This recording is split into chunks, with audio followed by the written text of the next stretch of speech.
Bonjour, j'espère que vous allez bien et que vous êtes prêts à passer un bon moment en notre compagnie.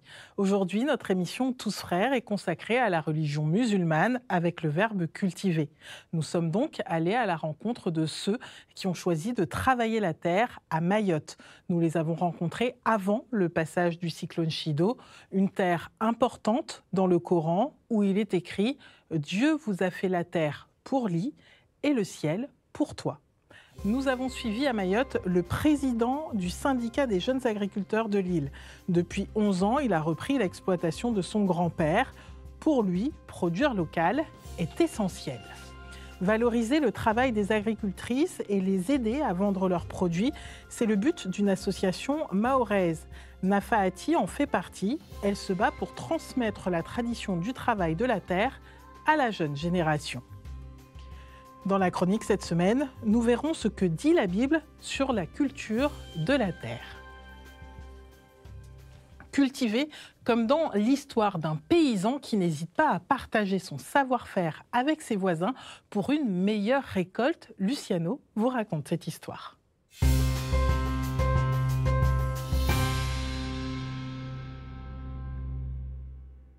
Cultiver, comme dans l'histoire du paysan pas comme les autres. C'est ce que j'ai décidé de vous raconter. Alors, tenez-vous prêts et embarquez avec moi dans cette histoire de sagesse. Un jour, un homme, le voici, il vient d'arriver dans un village pour un grand événement, le concours du meilleur maïs de la région. Notre homme est un grand curieux. Passionné d'agriculture, il ne résiste pas à la tentation d'aller d'un champ à l'autre. À chaque paysan, il pose la même question. Quel est votre secret pour cultiver votre terre avec succès? Et à chaque fois, il a la même réponse. Je ne peux rien dire. Vous comprenez, la concurrence est rude. La journée passe et il n'a toujours aucune réponse. Mais voilà que tout le monde se rassemble sur la place. Le nom du gagnant est enfin révélé. Au dire de la foule, il n'y a pas de grande surprise. C'est toujours le même paysan qui l'emporte haut la main. Avec audace, notre homme bien curieux s'avance vers l'heureux paysan et lui demande « Quel est votre secret pour cultiver votre terre avec succès ?» Le paysan lui répond « Eh bien, c'est très simple. Mes grains de maïs sont exceptionnellement bons et j'en distribue à tous mes voisins. » Abasourdi par cette réponse, il lui rétorque « Ces personnes sont vos concurrents. Pourquoi leur fournissez-vous vos semences de qualité ?» Il répond « Le vent a pour particularité de transporter le pollen d'une plante à l'autre sur de grandes distances. Si je veux que mon maïs soit pollinisé par des plantes de grande qualité, il faut que mes voisins puissent en semer eux aussi. Ma réussite dépend de leur réussite. » Ainsi, ce paysan, pas comme les autres, a révélé à notre homme bien curieux une clé de vie. C'est en semant la générosité et l'entraide, et non l'égoïsme et l'individualisme, qu'un homme peut cultiver avec succès la terre de sa vie.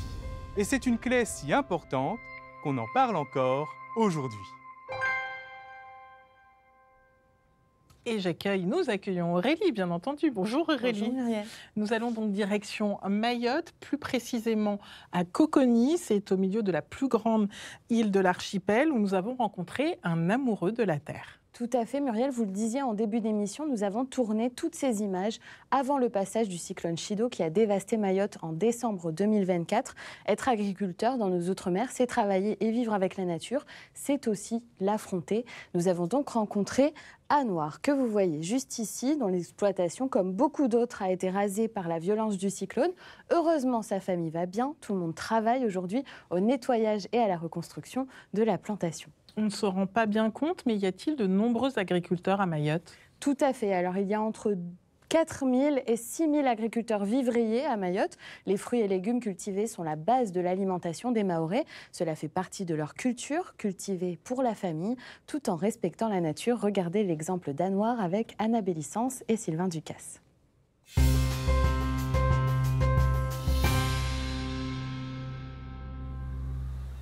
On peut retrouver des cocotiers et un peu plus haut, on voit les bananiers. Là, j'ai des clous de girofle pour les côtés épices. Il y a du poivre, il y a des agrumes, donc des citrons, des mandarines, des oranges. Anouar cultive des fruits, des racines, des épices sur près de 19 hectares de terrain. Et ici, ne lui parlez pas de production industrielle. Il n'y a aucun traitement, pas d'herbicide ni rien. Donc tout est fait à la main. Et quand je fais ce genre de travail, je fais appel à la famille. C'est de l'entraide avec les voisins de parcelle. L'agriculteur perpétue une tradition familiale, le principe de la permaculture. Cette forme d'agriculture s'inspire de la nature. Ça peut aller très très vite. L'objectif étant de produire un environnement harmonieux, résilient, productif et durable. Comme salam, ça va? Une agriculture saine et respectueuse de la création, le fruit de sa production est en grande partie écoulé sur le marché local. Anouar se dit très heureux de pouvoir cultiver et de vivre des produits de la terre malgré les difficultés.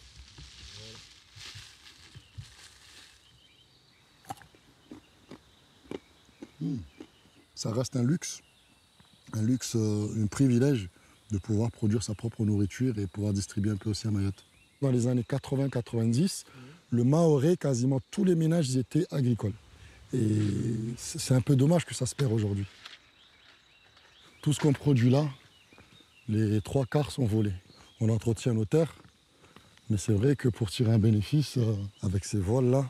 Des vols qui touchent quasiment tous les agriculteurs mahorais. Mayotte compte près de 4300 exploitations et la filière doit relever de nombreux défis. Depuis 2018, Anouar est le président du syndicat des jeunes agriculteurs. Son bras droit, Jawad, l'aide à trouver des solutions aux problèmes qui minent la filière. Les vols, mais aussi l'accès au foncier, dans un contexte de crise de l'eau. Il y a eu vraiment des grosses coupures et puis même les rivières étaient asséchées. Donc en fait, nous au syndicat, on a milité pour mettre en place une aide. C'est pas un métier qui fait rêver au premier abord, mais c'est quand même un métier très passionnant. Donc on a affaire tous les jours à des agriculteurs, enfin des jeunes qui vont se former du coup au lycée de Coconi. Il faut structurer la filière pour pouvoir faire émerger en fait des projets qui seront d'une taille suffisamment élevée pour pouvoir nourrir la population. Aujourd'hui, c'est une nécessité d'être souverain de sa propre alimentation et puis cela passera nécessairement par l'agriculture locale. Quasiment autosuffisante en manioc, en ananas et en bananes, l'agriculture locale ne suffit plus à satisfaire les besoins de la population. Particulièrement en matière d'élevage et de maraîchage, viandes et légumes sont en majorité importés. Alors qu'à Mayotte, plus d'un habitant sur deux a moins de 20 ans, plus d'un agriculteur sur deux a plus de 60 ans.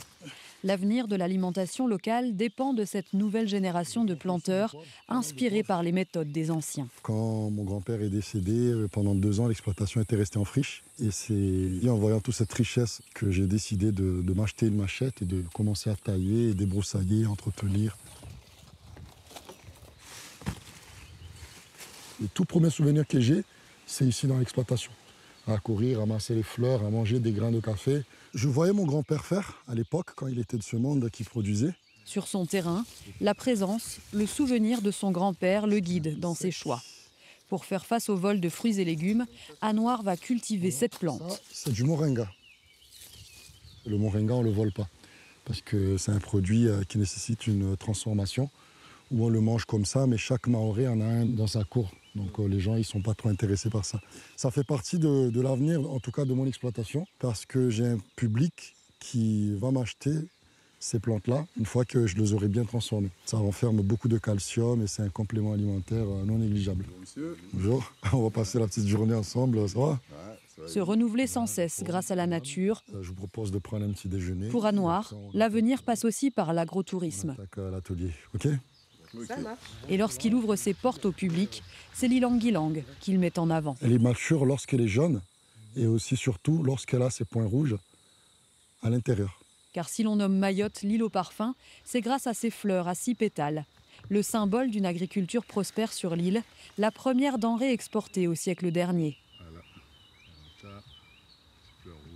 Renouer avec les souvenirs de l'enfance, récolter les précieux pétales, un moment suspendu pour ces visiteurs mahorais. La cueillette des fleurs, le fait de te promener, tu vois quelques variétés de plantes différentes, des animaux, enfin, voilà, les oiseaux, tout ça.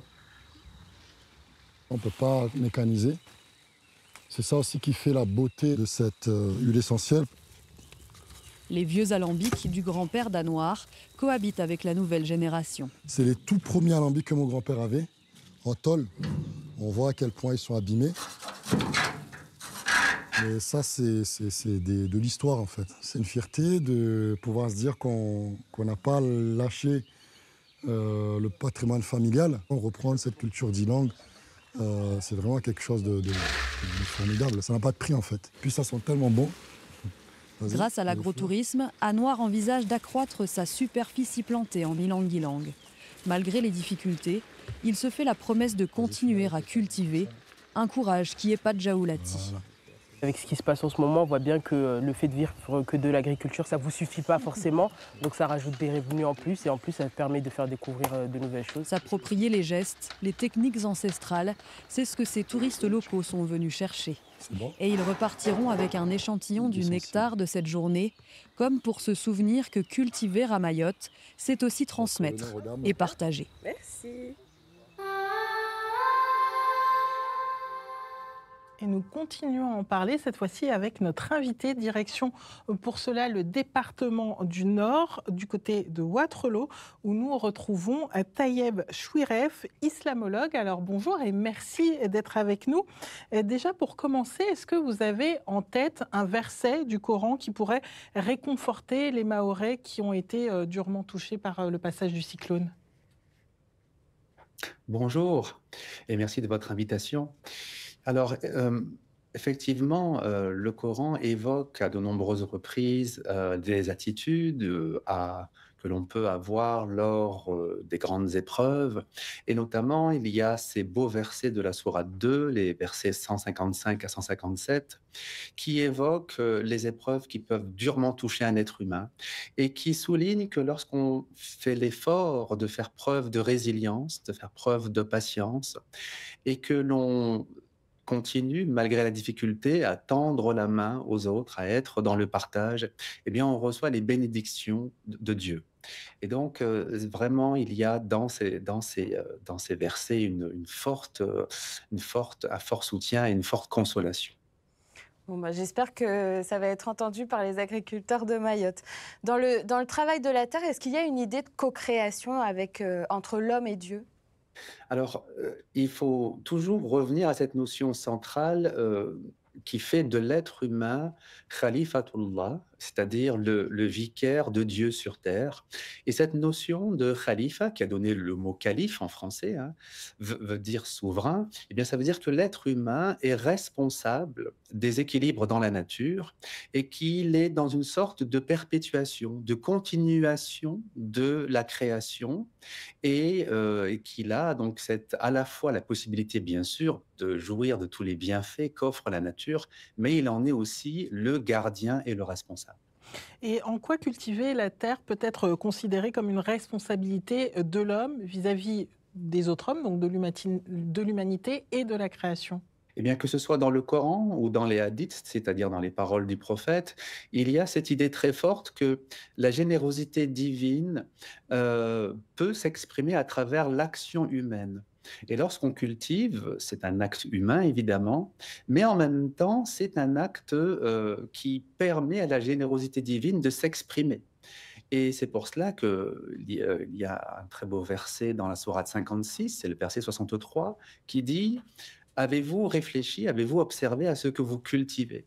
Quand vous le cultivez, c'est nous qui le faisons pousser. » Autrement dit, il y a une sorte de complémentarité entre l'acte humain et l'acte divin, l'acte humain de cultiver et l'acte divin de faire pousser et de manifester la générosité de la nature. Et est-ce une responsabilité pour l'homme qui a une terre à cultiver, de la cultiver justement ?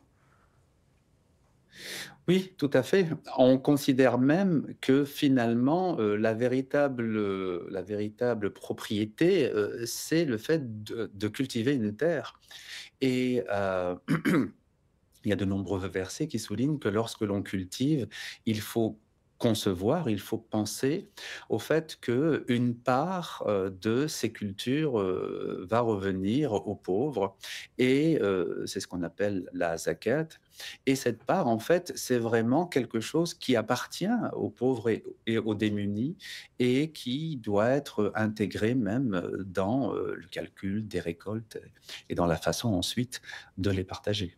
Justement, par rapport à ce que vous dites, est-ce que ça veut dire que celui qui cultive la terre est particulièrement aimé de Dieu?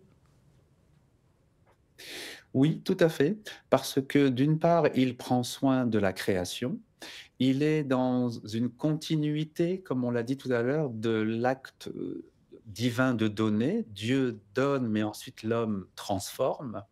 Et donc, ce faisant en quelque sorte le canal de la générosité divine, il est à ce titre aimé de Dieu. Et est-ce qu'il y a une manière de cultiver pour les musulmans? Est-ce qu'on peut parler d'une agriculture raisonnée déjà dans le Coran, par exemple? Alors, on peut tout au moins déceler dans le Coran et dans les hadiths une très forte incitation d'abord au respect des équilibres, le fait de ne pas utiliser trop d'eau, le fait de ne pas assécher les cours d'eau, le fait aussi de ne pas consacrer la terre à une seule culture, par exemple, au détriment d'autres cultures qui pourraient amener eh bien, à des manques ou à un déséquilibre. Et donc, il y a vraiment dans le Coran et dans les hadiths une sorte d'appel constant au respect des équilibres. Par exemple, le fait de garder une partie des terres qui sera non cultivée, qui sera en quelque sorte sauvage, pour que ça puisse être un abri pour les animaux, pour les insectes, etc. Alors, petite question pour terminer. On parle beaucoup de jardins sous lesquels coulent les ruisseaux dans le Coran. Est-ce qu'il faudra cultiver au paradis, d'après vous? Alors, il y a une très belle histoire qui est racontée par le prophète où il nous raconte qu'un homme est entré au paradis, un homme qui avait été particulièrement bon dans sa vie, et il était agriculteur. Et au paradis, eh bien, il y a toutes sortes de bienfaits et de délices dont peuvent se délecter les habitants du paradis. Et cet homme semblait avoir un manque et il demande donc à Dieu, est-ce que je peux cultiver une terre au paradis? Et Dieu lui répond, mais il y a tous les fruits du paradis qui sont à ta disposition. Et il répond, oui, mais j'aime cultiver. Alors Dieu lui a donné une terre au paradis qu'il a pu cultiver et qui a donné des fruits encore plus merveilleux que les autres fruits. Eh bien, merci beaucoup, Taïeb Chouiref, pour cette histoire. Eh bien, peut-être que nous pourrons justement aider cet agriculteur plus tard, qui sait. Merci beaucoup et à bientôt. Retournons maintenant à Mayotte. On va notamment rencontrer une passionnée pour qui la transmission est importante. On va la rencontrer notamment à Msamboro, on dit. Merci beaucoup, Aurélie. Alors, on a rencontré, regardez, la belle Nafaati. C'est une femme d'action. Elle a créé un centre de santé bien-être à travers lequel elle promeut notamment le bien manger, ce qui passe pour elle par la transmission aux jeunes générations. Et en plus de son centre, elle a aussi intégré une association. Exactement. Alors, après être partie dans l'Hexagone, elle est rentrée à Mayotte et a intégré l'association Tanafuya Azi, qui signifie en shimaoré le fruit de notre travail. Elle est fondée en 2007 pour permettre à des femmes agricultrices comme celle que vous voyez ici de commercialiser leurs produits, notamment les fameuses oranges de Msamboro. Le reportage que vous allez voir a été tourné avant le passage du cyclone Chido. Pour Nafaati, ces images sont une fierté et une motivation dans l'espoir de la reconstruction. Reportage d'Annabelle Licence et Sylvain Ducasse.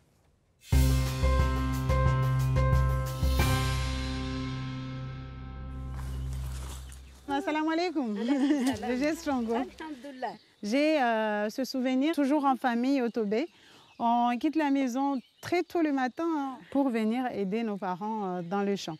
Donc le Tobé, c'est tout ce qui regroupe les ressources et là où on dort en fait. On a grandi à Malavouni avec mes parents. On venait en groupe d'enfants avec nos parents pour les aider à cultiver, ensuite à accueillir de la nourriture comme les bananes. Ici, c'est des brettes de manioc. Et ça, tu connais ça? Non, je ne connais pas. Ça, c'est une grosse racine. Et en fait, on fait de la farine avec. C'est une très bonne farine pour les gâteaux maoré. C'est une cousine qui m'accompagne aujourd'hui. Elle est plus jeune et elle n'a pas été bercée dans tout ça. Cultiver, cueillir, enlever les mauvaises herbes, aider la famille en fait. Donc ça, c'est l'appel. Quand on appelle, c'est Wouhou! Alors tu réponds Wouhou! Wouhou! Vous avez entendu? Bonjour madame. Au sein de l'association Tanafou, il y a les guérisseuses masseuses et il y a aussi les agriculteurs et les artisans. Donc en fait, c'est ça qui fait la richesse de Tanafou.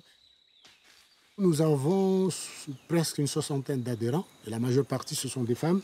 L'objectif de l'association Tanafou Asie, c'est dans un premier temps de regrouper les agriculteurs et de transformer les produits.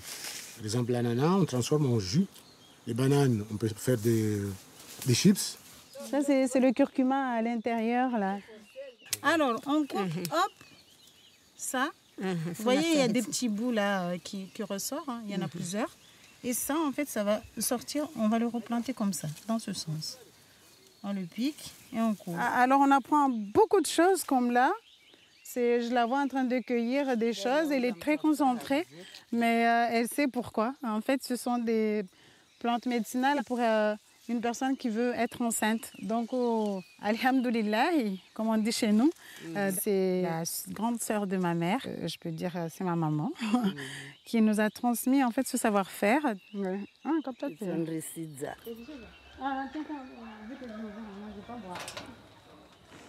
Nous sommes au jardin Maï Innove Bien-être. Alors, ça sera le premier jardin thérapeutique, thématique et pédagogique. Il n'y en a pas de fleurs. Ces petites feuilles-là, donc ça va travailler sur la vue. Alors, ça sent? Oui, ça sent. Ça sent bon? Oui, ça sent très bon.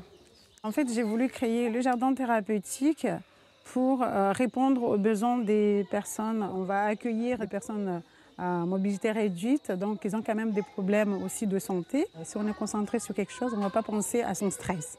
Et une chose est sûre, c'est que le vert, les couleurs de la nature, c'est reconnu par les scientifiques, c'est très bon pour la santé. Pour moi, une Mahoraise, un Mahorais, un enfant Mahorais doit connaître cette culture. Cette culture, en fait, qui nous fait vivre. Cultiver, transmettre aux jeunes générations, c'est conserver nos valeurs, c'est penser pour demain.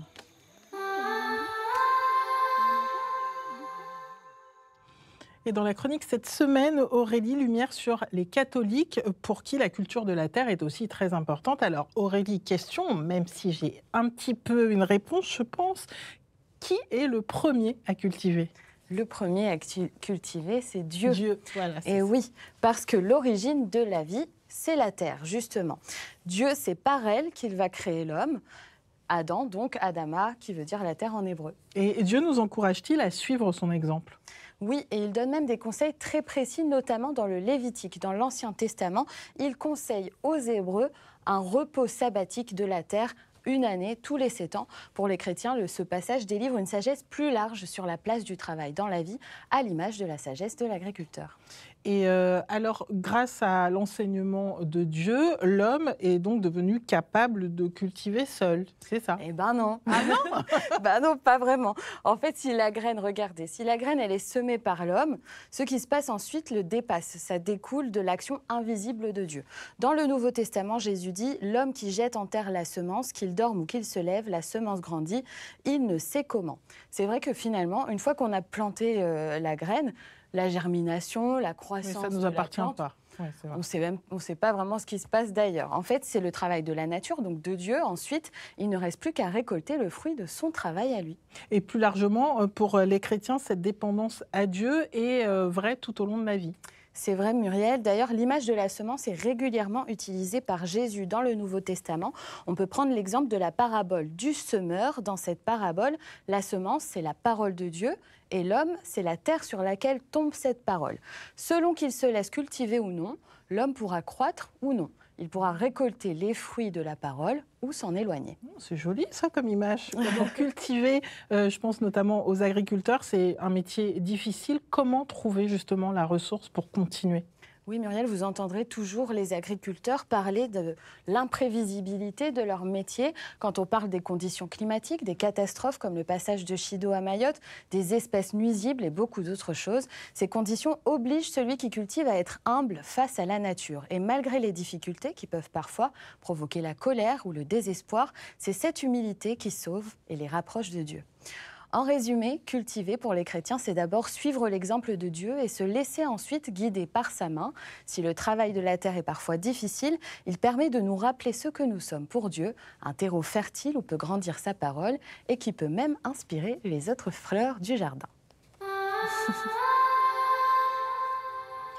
Merci, jolie fleur Aurélie. Du coup, sur le site internet d'Outre-mer la Première, regardez, découverte, en tout cas moi j'ai découvert, donc cet engrais naturel présent en masse sur l'archipel de Saint-Pierre-et-Miquelon, le goémon est surtout ramassé pendant l'hiver, un engrais qui s'échoue sur le littoral et qui est très prisé des jardiniers. Vous connaissiez ? Pas du tout. Eh bien voilà, allez sur ce site. Et vous allez pouvoir retrouver cette émission et bien d'autres sur notre site internet avec des contenus sélectionnés par la rédaction, dont certains sont complètement inédits. Vous ne les avez jamais vus, alors rendez-vous là-bas sur les réseaux sociaux de Tous Frères. Alors moi, quand on parle de cultiver, comment vous dire ? Toutes les plantes à la maison, elles ont passé l'arme à gauche. Ah oui, bah on est deux. Voilà. Ah, c'est vrai ? Ah oui, je n'ai absolument pas la main verte, mais j'ai bon espoir parce que j'ai fait un petit jardin, potager vraiment rikiki à l'intérieur de chez nous et j'espère que mes enfants auront peut-être la main verte. Donc vous, absolument pas la main verte. Ah non, pas du tout. Alors, pourtant, ma mère, pour moi, c'est un génie des plantes. Elle a même fait pousser une plante qu'avait planté sa mère il y a 40 ans. Et elle est toujours là, cette plante. Ouais, génial. Elle est toujours là. Donc, chaque jour, au quotidien, elle continue de la faire grandir. Et puis, c'est comme pour maintenir un petit peu le lien avec celle qui l'a plantée pour la première fois. Finalement, cultiver une terre que nos ancêtres ont avant nous cultivée, donc travailler, c'est aussi maintenir le lien qui nous unit tous à la création, en espérant que cela vous inspire. À bientôt.